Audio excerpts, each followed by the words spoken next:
Villa Florentine, c'est 48 logements, dont 12 qui sont destinés à un bailleur social, Colomiers Habitat, les autres étant un promoteur privé à Contis. Et on est dans les lisières, ce qu'on appelle un tissu de faubourg.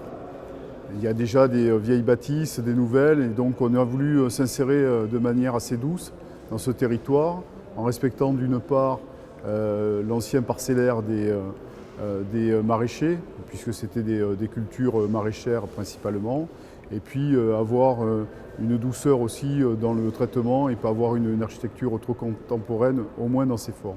Un des éléments importants de ce territoire, c'est les matériaux qui sont usuels.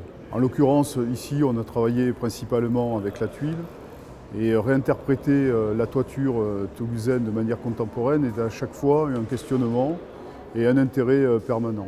C'est surtout ça qui est intéressant dans la démarche, c'est de savoir comment un matériau qui est traditionnel, qui est toujours aussi industriel et de plus en plus industriel, comment on peut l'avoir dans une démarche intellectuelle et l'intérêt de pouvoir le mettre en œuvre de manière contemporaine. Donc effectivement, on a voulu encastrer les toitures pour retrouver justement cette géométrie de pignon qui est assez présente dans ce secteur de Saint-Jory. Nous, on a un métier de service. Donc on rend des services aux utilisateurs, que ce soit des habitants, une école, des étudiants, des professeurs, des bureaux, des gens qui travaillent.